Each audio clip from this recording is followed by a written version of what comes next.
Hello everyone, मैं हूं सुनिधि मिश्रा और हम मिल रहे हैं इट्स योर टर्न के यूट्यूब चैनल पर। उत्तर प्रदेश लेखपाल भर्ती की परीक्षा 19 जून 2022 को प्रस्तावित है, जिसमें कि 4 विषय सम्मिलित किए गए हैं यूपी ट्रिपल एससी की ओर से।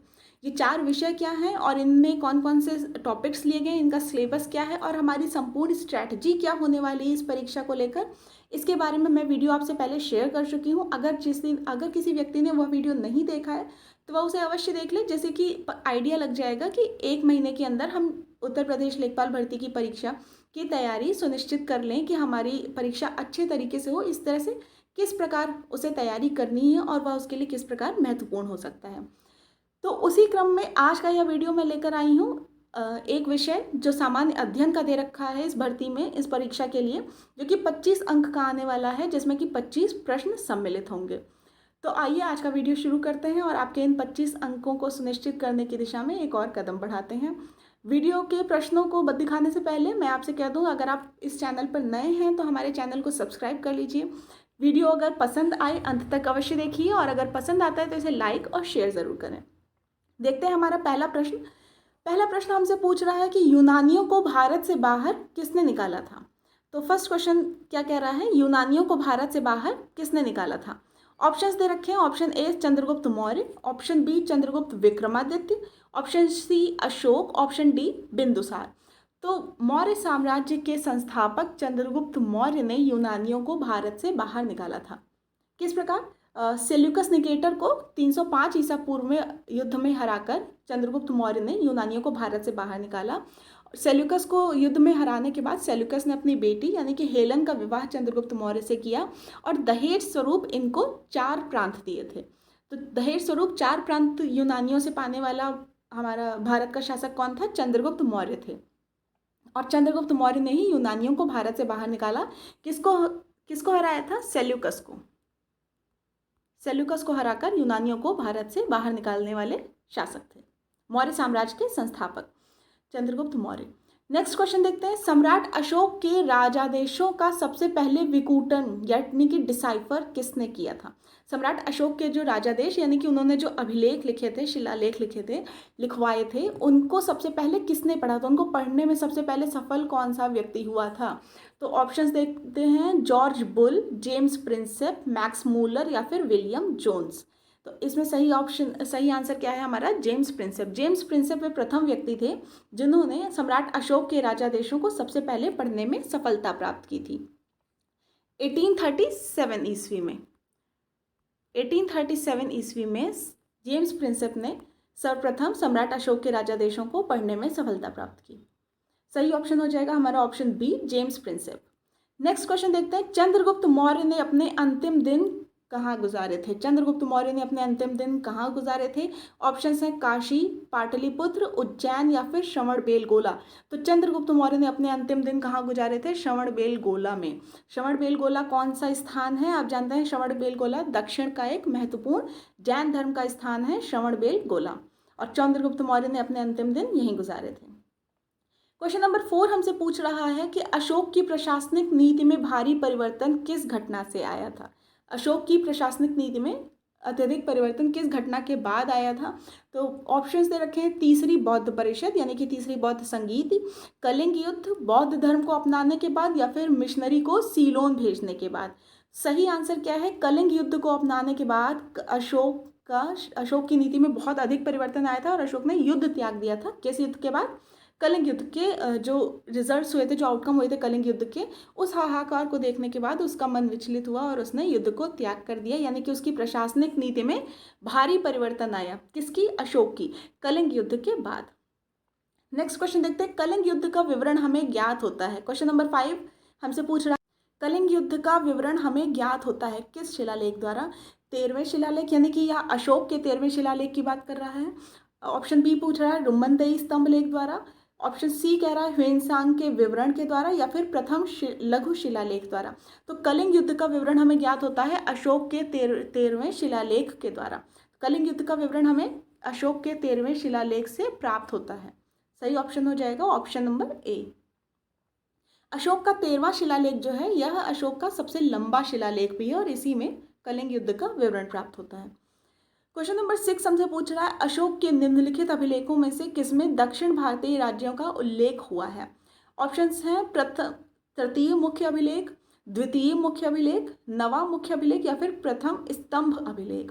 ऑप्शंस में से ऑप्शन नंबर बी यानी कि द्वितीय मुख्य शिलालेख सही आंसर है। द्वितीय मुख्य शिलालेख से अशोक के द्वितीय मुख्य अभिलेख में दक्षिण भारतीय राज्यों का उल्लेख पाया जाता है। तो option number B is the correct answer. Question number 7 देखते हैं इंडिका का लेखक कौन था। बहुत ही इजी क्वेश्चन है। इंडिका का लेखक कौन था। ऑप्शंस देखते हैं प्लूटार्क, जस्टिन, हेरोडोटस या फिर मेगास्थनीज। तो इंडिका का लेखक था मेगास्थनीज। मेगास्थनीज किसका राजदूत था। सेल्यूकस निकेटर का राजदूत था, जो चंद्रगुप्त मौर्य के दरबार में सेल्यूकस निकेटर के द्वारा भेजा गया था राजदूत के रूप में। मेगास्थनीज की पुस्तक का नाम क्या है, इंडिका। नेक्स्ट क्वेश्चन देखते हैं चंद्रगुप्त मौर्य के दरबार में भेजा गया यूनानी राजदूत था। यही जो मैंने अभी आपको उस पिछले क्वेश्चन के एक्सप्लेनेशन में बताया। चंद्रगुप्त मौर्य के दरबार में भेजा गया यूनानी राजदूत कौन था। सेल्यूकस निकेटर के द्वारा भेजा गया मेगास्थनीज। देखिए ऑप्शंस में आपको सेल्यूकस निकेटर भी दे रखा है, तो आप अगर जल्दबाजी में क्वेश्चन पढ़ेंगे और ऑप्शंस को देखेंगे तो हो सकता है आप ऑप्शन नंबर बी को टिक कर दें। बहुत आराम से आपको क्वेश्चंस और आंसर्स को देखना है। ऑप्शन नंबर सी यानी कि मेगास्थनीज सही उत्तर है। अशोक ने किस बौद्ध साधु से प्रभावित होकर बौद्ध धर्म को अपनाया था। ऑप्शंस हैं option A Vishnugupta, B Upagupta, C Brahmagupta या फिर डी बृहद्रथ। तो अशोक ने किससे प्रभावित होकर बौद्ध धर्म को अपनाया था। उपगुप्त से प्रभावित होकर। उपगुप्त से प्रभावित होकर अशोक ने बौद्ध धर्म को अपनाया था। क्वेश्चन नंबर 11 चंद्रगुप्त मौर्य का प्रसिद्ध गुरु चाणक्य निम्नलिखित में से किस विद्या केंद्र से संबंधित था। हमसे डायरेक्टली पूछ रहा है कि चाणक्य निम्न में से किस विद्या केंद्र से संबंधित थे। तक्षशिला, नालंदा, विक्रमशिला या फिर वैशाली। तो चाणक्य का संबंध किस विद्या केंद्र से था। तक्षशिला से। चाणक्य तक्षशिला से संबंधित थे। नेक्स्ट क्वेश्चन हमसे पूछ रहा है कलिंग युद्ध किस वर्ष में हुआ। कलिंग युद्ध 261 बीसी में हुआ, 263 बीसी में हुआ, 232 बीसी में या फिर 240 बीसी में। कलिंग का युद्ध हुआ था 261 बीसी में और इसका उल्लेख हमें कहाँ मिलता है, अशोक के 13वें अभिलेख में। कलिंग युद्ध किस वर्ष में हुआ, 261 बीसी में। इसके बाद से ही अशोक की प्रशासनिक नीति में भारी परिवर्तन आया। क्वेश्चन नंबर 13 पूछ रहा है अर्थशास्त्र के लेखक किसके समकालीन थे, यानी कि किसके समय के थे अर्थशास्त्र के लेखक। ऑप्शंस हैं अशोक, चंद्रगुप्त मौर्य, समुद्रगुप्त या फिर चंद्रगुप्त विक्रमादित्य। तो आप जानते हैं अर्थशास्त्र के लेखक चंद्रगुप्त मौर्य के समकालीन थे, यानी कि उनके समय के। क्वेश्चन नंबर 14 हमसे पूछ रहा है कि मौर्य काल में टैक्स को छुपाने या टैक्स की चोरी करने के लिए इनमें से क्या दंड दिया जाता था। टैक्स को छुपाने या फिर टैक्स की चोरी करने के लिए मौर्य काल में क्या दंड दिया जाता था, किस दंड का प्रावधान था। ऑप्शंस पूछ रहा है मृत्युदंड, सामानों की कुर्की या सामानों की जब्ती, कारावास या फिर उपयुक्त में से कोई नहीं। तो मौर्य काल में टैक्स की अगर आप यदि चोरी करते हैं तो आप पर मृत्युदंड का मुकदमा चलेगा, मृत्युदंड की सजा मिलेगी टैक्स की चोरी करने वाले इंसान को। तो ऑप्शन नंबर ए यानी कि मृत्युदंड सही उत्तर हो जाएगा। क्वेश्चन नंबर 15 देखते हैं निम्नलिखित में से राज्य के सप्तांग सिद्धांत के अनुसार राज्य का 7वां अंग कौन सा था। तो उम्मीद करती हूँ कि राज्य के सप्तांग सिद्धांत के किसने दिया था ये आपको मालूम होगा। कौटिल्य ने राज्य का सप्तांग सिद्धांत दिया था। कौटिल्य वही जिन्होंने अर्थशास्त्र की रचना की और ये किसके काल के थे, चंद्रगुप्त मौर्य के काल के। इन्होंने राज्य के लिए 7 आवश्यक अंग बताए थे जिसको कि राज्य का सप्तांग सिद्धांत कहा जाता है। तो इसमें से 7वां अंग हमसे पूछा है, 7वां अंग है मित्र। 7वां अंग है मित्र। जनपद, दुर्ग, कोश ये सभी राज्य के लिए आवश्यक अंग बताए हैं कौटिल्य ने, लेकिन जो अंतिम 7वां अंग बताया यह है मित्र, यानी कि प्रत्येक राज्य का कोई एक मित्र राज्य होना चाहिए जो जरूरत पड़ने पर उसकी सहायता कर सके। दुर्ग भी आवश्यक है, जनपद भी आवश्यक है और कोश भी आवश्यक है, लेकिन जो हमसे पूछा गया है 7वां अंग कौन सा है, यानी कि अंतिम अंग कौन सा है, तो वह है मित्र।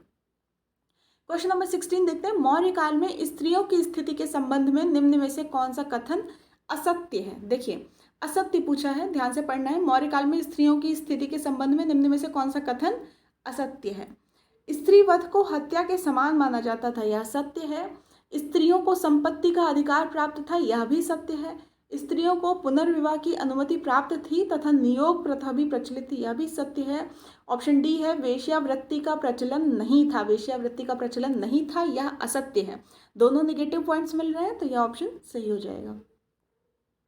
क्वेश्चन नंबर 17 है अशोक के संबंध में निम्न में से कौन से कथन सत्य हैं। अशोक के संबंध में निम्न में से कौन से कथन सत्य हैं। हमें ये देखिए कूट वाला प्रश्न है, सभी हमें जो ऑप्शंस दे रखे हैं 1 2 3 4 उन्हें बहुत ध्यान से पढ़ते हुए फिर मैच करना होगा कूटों से।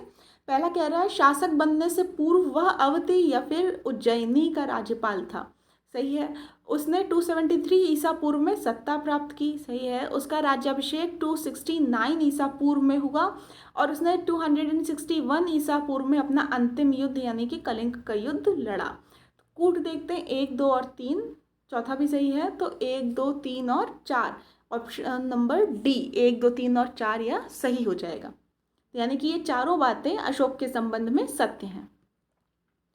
क्वेश्चन नंबर 18 हमसे पूछ रहा है सम्राट अशोक का एकमात्र उत्कीर्ण शिला रूप चित्र कहाँ पर पाया गया है। सम्राट अशोक का एकमात्र उत्कीर्ण शिला रूप चित्र कहाँ पर पाया गया है। सांची में, अमरावती में, कंगनहल्ली में या फिर अजंता में। तो इसका सही उत्तर है कंगनहल्ली में अशोक का एकमात्र रूप चित्र पाया गया है। अपनी दासियों और ऐसा माना जाता है कि उनकी मुख्य रानी के साथ में वो दिखाई पड़ते हैं उसमें। क्वेश्चन नंबर 19 हमसे कह रहा है मौर्य वंश के तत्काल बाद किस वंश ने आकर मगध राज्य पर शासन किया। मौर्य वंश के तुरंत बाद किस वंश ने मगध पर शासन किया था। सातवाहन, शुंग, नंद या फिर कर्ण। तो इसमें सही ऑप्शन है शुंग वंश। शुंग वंश के राजाओं ने मौर्य वंश के बाद मगध पर शासन किया। इसके लिए मैं आपको एक ट्रिक बता देती हूँ। देखिए हसिन एक वंश के राजाओं का स्टार्टिंग का आप कह सकते हैं। शिशुनाग वंश, नंद वंश, हर्यक वंश, यानी कि सबसे पहले हर्यंक वंश, शिशुनाग वंश और नंद वंश। इसके बाद आता है मसुक। मसुक में माँ से है मौर्य वंश, सु से है शुंग वंश और का से है कर्ण वंश। ठीक है, तो हसिन और मशुक। तो आपसे पूछा है मौर्य वंश के बाद, तो मौर्य वंश में आया है मसुक, मसुक का माँ यानी कि मौर्य, तो माँ के बाद क्या है सु यानी कि शुंग वंश। आप चाहें तो इसे नोट कर सकते हैं हसिन मशुक। हसिन हा से हर्यंक, सी से शिशुनाग, ना से नंद वंश, फिर आता है मौर्य, मौर्य का माँ, मशुक, शुंग का शुक और का से कर्ण वंश। ये क्रम से दिए हुए हैं जो जिन्होंने राज्य किया भारत पर। नेक्स्ट क्वेश्चन यानी कि क्वेश्चन नंबर 20 हमसे पूछ रहा है मिलिंद पान्हो क्या है। मिलिंद पान्हो क्या है। ऑप्शन ए दे रखा है बौद्ध स्थल, ऑप्शन बी बुद्ध का एक नाम है, ऑप्शन सी कला का बौद्ध नाम या फिर बौद्ध पाठ का नाम है मिलिंद पान्हो। तो मिलिंद पान्हो एक बौद्ध पाठ का नाम है जो कि पाली भाषा में लिखा गया है। बौद्ध पाठ या फिर बौद्ध ग्रंथ कह सकते हैं आप। मिलिंद पान्हो किस भाषा में लिखा गया है। मिलिंद पान्हो पाली भाषा में। क्वेश्चन नंबर 21 हमसे पूछ रहा है चरक किसके राज चिकित्सक थे। चरक किसके राज्य दरबार में थे चिकित्सक के रूप में। ऑप्शंस हैं हर्ष, चंद्रगुप्त मौर्य, अशोक या फिर कनिष्क। तो चरक जो है कनिष्क के राज्य में राज दरबार में चिकित्सक के रूप में थे। ऑप्शन नंबर डी करेक्ट हो जाएगा। क्वेश्चन नंबर 22 कुषाण काल में भारतीय और ग्रीक शैली के मिश्रण विकसित कला विद्यालय को किस नाम से जाना जाता है। कुषाण काल में आपसे पूछ रहे हैं भारतीय और ग्रीक शैली के मिश्रण से जो विकसित कला होती थी उनके विद्यालयों को या उस कला को किस नाम से जानते थे। फर्स्ट ऑप्शन कह रहा है कुषाण काल, सेकंड कह रहा है फारसी काल, ऑप्शन नंबर सी कह रहा है गांधार काल या फिर मुगल कला काल नहीं सॉरी कला। तो हमारे ऑप्शन हैं कुषाण कला, फारसी कला, गांधार कला या फिर मुगल कला। तो भारतीय और ग्रीक शैली के मिश्रण से जो कला विकसित हुई थी उसे गांधार कला कहते थे। कौन सी कला। गांधार कला। नेक्स्ट क्वेश्चन देखते हैं क्वेश्चन नंबर 23 कुषाण वंश के प्रसिद्ध राजा का नाम बताइए। कुषाण वंश के प्रसिद्ध राजा का नाम आप सब जान रहे होंगे कनिष्क। कनिष्क किस वंश के राजा थे। कुषाण वंश के राजा थे कनिष्क। कुषाण वंश के प्रसिद्ध राजा थे कनिष्क। नेक्स्ट क्वेश्चन देखते हैं शक संवत किसने और कब शुरू किया था। शक संवत कादफिसिस ने 58 ईसा पूर्व में, रुद्रदामन प्रथम ने 78 ईस्वी में, विक्रमादित्य ने 58 ईसा पूर्व में, या फिर कनिष्क ने 78 ईस्वी में। तो इसका सही उत्तर है कनिष्क ने। शक संवत किसने शुरू किया था? कनिष्क ने। कब शुरू किया था? 78 ईस्वी में। सही उत्तर हो जाएगा option number D. Question number 25 पूछ रहा है, बिना बेगार के किसने सुदर्शन झील का जीर्णोद्धार करवाया था? तो बिना बेगार के यानी कि बिना जनता से कर लिए सुदर्शन झील का जीर्णोद्धार किसने करवाया था? Question number 25। यह चंद्रगुप्त मौर्य, बिंदुसार, अशोक या फिर रुद्रदामन प्रथम? तो इसका सही उत्तर है रुद्रदामन प्रथम। रुद्रदामन प्रथम ने बिना जनता से कर लिए सुदर्शन झील का जीर्णोद्धार करवाया था, मरम्मत करवाई थी।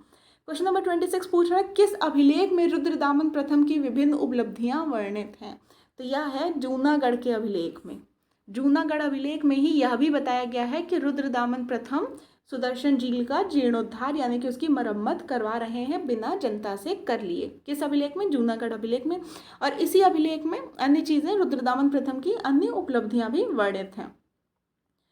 हाँ, साथ ही जूनागढ़ अभिलेख जो है यह संस्कृत का प्रथम अभिलेख है। जूनागढ़ अभिलेख संस्कृत का प्रथम अभिलेख है। तो अगर आपसे पूछा जाता है संस्कृत का प्रथम अभिलेख कौन सा है, तो यह जूनागढ़ अभिलेख है। और इसमें क्या कौन सी बातें वर्णित हैं? तो रुद्रदामन प्रथम की विभिन्न उपलब्धियां वर्णित हैं और साथ ही यह भी वर्णित है कि सुदर्शन झील का जीर्णोद्धार रुद्रदामन प्रथम ने करवाया। क्वेश्चन नंबर 27 पूछ रहा है, शुंग वंश के बाद किस वंश ने भारत पर राज किया? तो आप एक बार फिर से चलिए रिविजन कर लेते हैं जो ट्रिक आपको बताई गई थी। हसिन, मशुक, शाह। हसिन, मैं कोशिश करती हूँ कि एक ही जगह पर आ जाएं। हा से हर्यक वंश, सी से शिशुनाग वंश, नंद वंश, मौर्य वंश, शुंग वंश और कण्व वंश। तो आपसे पूछा शुंग वंश के बाद किस वंश ने? तो शुंग वंश के बाद आपसे पूछा तो कण्व वंश। यह आपके वंश के जो नाम हैं उनके इनिशियल से बनी हुई ट्रिक है, हसिन, मशुक। तो आपसे पूछा है शुंग वंश के बाद कौन सा है? तो शुंग वंश के बाद कण्व वंश। का से कण्व वंश या फिर कण्वा वंश यहाँ दे रखा है। ऑप्शन नंबर सी करेक्ट हो जाएगा। क्वेश्चन नंबर 28 देखते हैं, कनिष्क के सारनाथ बुद्ध प्रतिमा अभिलेख की तिथि क्या है? कनिष्क के सारनाथ बुद्ध प्रतिमा अभिलेख की तिथि पूछी गई है। ऑप्शंस दिए हैं 78 ईस्वी, ऑप्शन बी दे रखा है 81 ईस्वी, ऑप्शन सी है 98 ईस्वी, ऑप्शन डी है 121 ईस्वी। तो कनिष्क के सारनाथ बुद्ध प्रतिमा की तिथि अभिलेख की तिथि क्या है? 81 ईस्वी, सन 81 ईस्वी। Option number B. Question number 29 हमसे पूछ रहा है, निम्न के जोड़े बनाइए। तो हमें विक्रम संवत के सामने विक्रम संवत, शक संवत, कलचुरी संवत और गुप्त संवत, 4 संवत दे रखे हैं और साथ में 4 डेट्स दे रखी हैं। देखिए इनमें से अगर आपको कोई एक भी आता है, जैसे हम पहले क्वेश्चंस में बात कर चुके हैं शक संवत की। शक संवत की डेट क्या है? 78 ईस्वी। तो इसको अगर हम मैच करते हैं ऑप्शन नंबर बी में हो जाएगा 4। ऑप्शन बी में 4 सिर्फ एक जगह दे रखा है ये, तो आपका ये ऑप्शन नंबर बी करेक्ट हो जाएगा। आपको बाकी नहीं भी आते हैं तो आप यहाँ से मैच कर सकते हैं। विक्रम संवत की तिथि 58 BC, शक संवत 78 AD, Kalachuri Samvat 248 AD and गुप्त संवत 320 AD। अगर एक आपको आ रहा था, जैसे हमने पहले शक संवत की बात की थी 78 AD, तो बी का 4 इससे मैच करेंगे। बी में 2, बी में 4, बी में 3, बी में 1, तो ऑप्शन नंबर बी हमारा करेक्ट हो जाएगा। आगे देखते हैं क्वेश्चन नंबर 30 हमसे क्या पूछ रहा है, गुप्त राजा जिसने विक्रमादित्य की पदवी ग्रहण की थी वह था। ये मुझे लगता है आप सभी को मालूम होगा। ऐसा कौन सा राजा था गुप्त राजवंश का जिसने विक्रमादित्य की पदवी धारण की थी? तो वह थे चंद्रगुप्त द्वितीय। चंद्रगुप्त द्वितीय को इसीलिए चंद्रगुप्त विक्रमादित्य भी कहा जाता है। तो चंद्रगुप्त द्वितीय ने विक्रमादित्य की पदवी धारण की थी। गुप्त काल के चांदी के सिक्कों को क्या कहते थे? गुप्त काल के चांदी के सिक्कों को क्या कहते थे? दीनार, रुपयक, शतमान या फिर करशापड़। गुप्त काल के चांदी के सिक्के कहलाते थे रुपयक। रुपयक यानी कि ऑप्शन नंबर बी करेक्ट है। नेक्स्ट क्वेश्चन देखते हैं, हरिशेन निम्नलिखित राजाओं में से किसका राजकवि था? हरिशेन किस राजा का राजकवि था? अशोक, समुद्रगुप्त, चंद्रगुप्त या फिर हर्षवर्धन। तो हरिशेन थे समुद्रगुप्त के राजकवि। समुद्रगुप्त के राजकवि का क्या नाम था? हरिशेन। नेक्स्ट क्वेश्चन देखते हैं, क्वेश्चन नंबर 33, परम भागवत उपाधि धारण करने वाला प्रथम गुप्त शासक कौन सा था? परम भागवत की उपाधि धारण करने वाला पहला गुप्त शासक कौन सा था? चंद्रगुप्त प्रथम, समुद्रगुप्त, चंद्रगुप्त द्वितीय या फिर रामगुप्त? तो इसमें सही उत्तर है चंद्रगुप्त द्वितीय। चंद्रगुप्त द्वितीय ने विक्रमादित्य की भी पदवी धारण की थी और परम भागवत की भी पदवी धारण की चंद्रगुप्त द्वितीय ने। ऑप्शन नंबर सी हमारा सही उत्तर हो जाएगा। नेक्स्ट क्वेश्चन पूछ रहा है, पृथ्विया प्रथम वीर की उपाधि किसकी थी? पृथ्विया प्रथम वीर यानी कि पृथ्वी के प्रथम वीर की उपाधि किसने धारण की थी? ऑप्शन दे रहा है समुद्रगुप्त, राजेंद्र प्रथम, अमोघ वर्ष या फिर गौतमी पुत्र शतकर्णी। तो इसमें सही उत्तर है समुद्रगुप्त। समुद्रगुप्त की उपाधि थी पृथ्विया प्रथम वीर की, यानी कि पृथ्वी के प्रथम वीर की उपाधि किसकी थी? समुद्रगुप्त की। नेक्स्ट क्वेश्चन, गुप्त सम्राट जिसने हूणों को पराजित किया था, ऐसा गुप्त सम्राट जिसने हूणों को पराजित किया था कौन था? स्कंदगुप्त। स्कंदगुप्त ने हूणों को पराजित किया था। नेक्स्ट क्वेश्चन पूछ रहा है, फाहियान किसके शासनकाल के दौरान भारत आया था? तो फाहियान किसके शासनकाल के दौरान भारत आए थे? चंद्रगुप्त विक्रमादित्य या फिर चंद्रगुप्त द्वितीय के शासनकाल के दौरान फाहियान भारत आया था।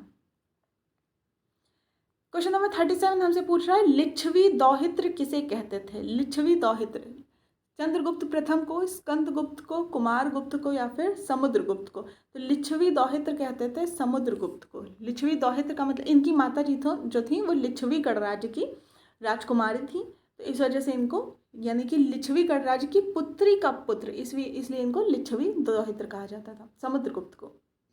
क्वेश्चन नंबर 38 पूछ रहा है, निम्नलिखित में से किसको अपनी विजयों के कारण भारत का नेपोलियन कहा जाता है?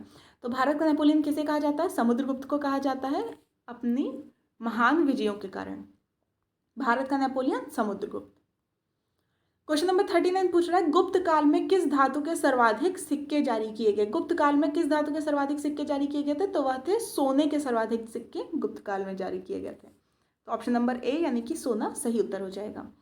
क्वेश्चन नंबर 40, इलाहाबाद स्तंभ के शिलालेख में किसकी उपलब्धियां वर्णित है? इसे कहते हैं प्रयागराज स्तंभ या प्रयागराज शिलालेख। प्रयागराज शिलालेख के में किसकी उपलब्धियां वर्णित हैं? हर्ष की, अशोक की, समुद्रगुप्त की या चंद्रगुप्त विक्रमादित्य की? तो ऑप्शन नंबर सी यानी कि समुद्रगुप्त की जो उपलब्धियां हैं वो प्रयागराज स्तंभ के शिलालेख में, प्रयागराज शिलालेख में वर्णित हैं समुद्रगुप्त की उपलब्धियां। और प्रयागराज स्तंभ का शिलालेख किसने बनवाया था? नेक्स्ट क्वेश्चन में ही पूछ रहा है, हरिशेन। हरिशेन ने प्रयागराज स्तंभ का शिलालेख बनवाया था अपने राजा यानी कि समुद्रगुप्त की उपलब्धियों का वर्णन करते हुए। क्वेश्चन नंबर 42 पूछ रहा है, मेघदूत का लेखक कौन है? मेघदूत के लेखक कौन है? हुमायूं कबीर, खुशवंत सिंह, बाणभट्ट या फिर कालिदास? तो हमें पता है मेघदूतम किसकी रचना है? कालिदास की रचना है। मेघदूतम कालिदास की रचना है। कालिदास के 3 बहुत ही प्रसिद्ध नाटक भी हैं, अभिज्ञान शाकुंतलम, मालविकाग्निमित्रम और विक्रमोर्वशीयम। विक्रम और उर्वशी की कहानी और मालविका और अग्निमित्रम की कहानी और अभिज्ञान और शाकुंतलम की कहानी इन्होंने नाटक के रूप से लिखी है। तो 3 इनके प्रसिद्ध नाटक हैं। महाकाव्यों में देखें तो रघुवंशम और कुमार संभवम और रघुवंशम भी कालिदास की रचना है। मेघदूतम भी कालिदास की रचना है। और अभिज्ञान शाकुंतलम, मालविकाग्निमित्रम और विक्रमोर्वशीयम 3 नाटक हैं कालिदास के जो बहुत प्रसिद्ध हैं। नेक्स्ट क्वेश्चन देखते हैं, निम्नलिखित में से वह व्यक्ति कौन है जो चिकित्सक नहीं है? यानी कि 3 इनमें से चिकित्सक हैं और चौथा चिकित्सक नहीं है, हमें देखना है। ऑप्शंस दे रखे हैं, सुश्रुत, चरक, चारवाक और धन्वंतरी। तो सुश्रुत, चरक और धन्वंतरी तो चिकित्सक थे, जबकि चारवाक क्या थे? दार्शनिक थे। चारवाक दार्शनिक थे जिनका चारवाक दर्शन बहुत प्रसिद्ध है। तो सही उत्तर क्या हो जाएगा? जो चिकित्सक नहीं है उनसे पूछा है तो वह हो जाएगा option number C, Charvak. Question number 44 पूछ रहा है, किसके शासनकाल के दौरान अजंता की गुफाएं निर्मित की गई? अजंता की गुफाओं का निर्माण किसके शासनकाल के दौरान हुआ? तो गुप्त काल के दौरान में अजंता की गुफाओं का निर्माण हुआ, यानी कि ऑप्शन नंबर ए, गुप्त सही उत्तर हो जाएगा। क्वेश्चन नंबर 45 देखते हैं, परमाणुवाद किस दर्शन का मूल सिद्धांत है? परमाणुवाद किस दर्शन का, यानी कि यहाँ भारतीय षट दर्शन दे रखे हैं, उनमें से किस दर्शन का मूल सिद्धांत परमाणुवाद है? ऑप्शन ए है न्याय दर्शन, ऑप्शन बी वैशेषिक दर्शन, ऑप्शन सी सांख्य दर्शन, ऑप्शन डी योग दर्शन। तो वैशेषिक दर्शन का जो मूल सिद्धांत है वह परमाणुवाद है। वैशेषिक दर्शन के प्रणेता कौन है? महर्षि कणाद। महर्षि कणाद। आपने पढ़ा होगा, कणाद ने ही बहुत प्राचीन काल में ये कहा था कि सबसे छोटा जो परमाणु होता है, जो कोई भी संरचना हमारे विश्व में बनी हुई है उसमें सबसे छोटा परमाणु है, और बाद में उसको एटम का नाम दिया गया। तो महर्षि कणाद वैशेषिक दर्शन के प्रणेता हैं और परमाणुवाद इनके दर्शन का मूल सिद्धांत है। न्याय दर्शन, वैशेषिक दर्शन, सांख्य दर्शन, योग दर्शन, 2 और दर्शन। भारतीय षड दर्शन में 6 दर्शन आते हैं, जिसमें से 4 यहाँ आपको दिए गए हैं। न्याय दर्शन, वैशेषिक दर्शन, सांख्य दर्शन, योग दर्शन, मीमांसा दर्शन और वेदांत दर्शन। मीमांसा, जैसे हम पूर्व मीमांसा भी कहते हैं, पूर्व मीमांसा, और उत्तर मीमांसा या फिर वेदांत दर्शन। तो भारतीय षड दर्शन। वैशेषिक दर्शन के प्रणेता मैंने आपको बताया महर्षि कणाद हैं। योग दर्शन के प्रणेता आप सभी को मालूम है, योग दर्शन के प्रणेता महर्षि पतंजलि। सांख्य दर्शन के प्रणेता हैं कपिल। सांख्य दर्शन के प्रणेता हैं महर्षि कपिल। न्याय दर्शन के प्रणेता हैं महर्षि गौतम। महर्षि गौतम न्याय दर्शन के प्रणेता हैं। वैशेषिक दर्शन के महर्षि कणाद, सांख्य दर्शन के हैं महर्षि कपिल, और योग दर्शन के महर्षि पतंजलि। क्वेश्चन नंबर 46 देखते हैं। नालंदा विश्वविद्यालय की स्थापना किस गुप्त शासक द्वारा की गई थी? किस गुप्त शासक ने नालंदा विश्वविद्यालय की स्थापना की थी? कुमारगुप्त प्रथम, कुमारगुप्त द्वितीय, चंद्रगुप्त द्वितीय या फिर समुद्रगुप्त? तो ऑप्शन नंबर बी यानी कि कुमारगुप्त प्रथम ने नालंदा विश्वविद्यालय की स्थापना की। नालंदा विश्वविद्यालय की स्थापना किस गुप्त शासक के द्वारा की गई थी? तो कुमारगुप्त प्रथम हमारा सही उत्तर हो जाएगा। क्वेश्चन नंबर 47 हमसे पूछ रहा है, संगम काल में रोमन व्यापार का केंद्र कौन सा था? संगम काल में रोमन व्यापार का केंद्र कौन सा था? मदुरै, अरिकमेडु, पुम्पुहर या फिर मुसिरी? तो अरिकमेडु जो था वह रोमन व्यापार का केंद्र था, यानी कि देश भर से चीज़ें अरिकमेडु पहुंचती थी। अरिकमेडु पौंडीचेरी में है फिलहाल, और यहाँ से फिर रोम के लिए भेजी जाती थी। अरिकमेडु हमारा सही उत्तर हो जाएगा, रोमन व्यापार का केंद्र। चोल राजा राजेंद्र ने निम्नलिखित में से कौन सी पदवी धारण नहीं की थी? देखिए, हमें कौन सी पदवी धारण नहीं की थी पूछा गया है। ऑप्शन है त्याग समुद्र, गंगकोंड, मुडिकोंड, पंडित चोल। तो गंगकोंड बहुत फेमस पदवी है राजेंद्र प्रथम की। मुंडीकोंड और पंडित चोल, ये तीनों पदवी राजेंद्र प्रथम ने धारण की थी। त्याग समुद्र की पदवी इन्होंने धारण नहीं की थी। तो ऑप्शन नंबर ए हमारा सही उत्तर हो जाएगा। एलोरा में कैलाशनाथ मंदिर का निर्माण किसने करवाया था? एलोरा में कैलाशनाथ मंदिर का निर्माण करने वाला शासक कौन था? राजेंद्र प्रथम, महेंद्र वर्मन प्रथम, कृष्ण प्रथम या फिर गोविंद प्रथम? तो इसका सही उत्तर है कृष्ण प्रथम, ऑप्शन नंबर सी। कृष्ण प्रथम ने एलोरा में कैलाशनाथ मंदिर का निर्माण करवाया था। किस वंश से संबंधित थे कृष्ण प्रथम? राष्ट्रकूट वंश से। कृष्ण प्रथम का संबंध किस वंश से है? राष्ट्रकूट वंश से, और इन्होंने एलोरा में कैलाशनाथ मंदिर का निर्माण करवाया। महाबलीपुरम के सप्त पैगोडा किसके द्वारा संरक्षित कला के साक्षी हैं? पल्लवों, पांड्यों, चोलों या फिर चेरों? तो महाबलीपुरम के सप्त पैगोडा पल्लवों के कला के साक्षी हैं। सप्त पैगोडा में 7 रथों का जिक्र है, और उसमें से एक जिसमें कि एक छोड़ा जाता है द्रौपदी के रथ को। द्रौपदी के रथ को मिलाकर 8 हैं, और द्रौपदी का रथ बहुत छोटा और 1 मंजिला है, इसलिए उसे एक्सक्लूड करते हुए 7 जो बड़े रथ हैं, रथ मंदिरों को मिलाकर सप्त पैगोडा का नाम दिया गया, और यहाँ पल्लवों के द्वारा संरक्षित कला के साक्षी हैं। हमारा वीडियो यही समाप्त होता है। आशा करती हूँ आपको वीडियो पसंद आया होगा। आपके कोई भी सजेशंस हैं, डाउट्स हैं, तो आप हमें कमेंट सेक्शन में बता सकते हैं। ऐसे साथी जो हमसे डायरेक्ट कांटेक्ट में जुड़े हैं वो हमसे लगातार अपने कंसर्न्स शेयर करते रहते हैं। हमें अच्छा लगेगा यदि हमारे अन्य साथी भी हमें कमेंट सेक्शन के माध्यम से अपने कंसर्न्स, अपने डाउट्स, और आप जो भी हमसे आशाएँ रखते हैं, जो भी इच्छाएँ रखते हैं, वो हमें शेयर करते रहें। हम बिल्कुल कोशिश करेंगे कि हम अपने हर वीडियो के माध्यम से आपकी सभी दुविधाओं को दूर करने का प्रयास करें, और हर एक वीडियो में हम सिर्फ ऐसे प्रश्नों को लेकर आ रहे हैं जो आपकी परीक्षा की दृष्टि से अति महत्वपूर्ण है, जिससे आपके टाइम का वेस्टेज ना हो, आप कम से कम समय में अधिक से अधिक महत्वपूर्ण चीज़ों को ग्रहण कर सकें। चलिए, आज का वीडियो यहीं समाप्त होता है। बहुत बहुत धन्यवाद।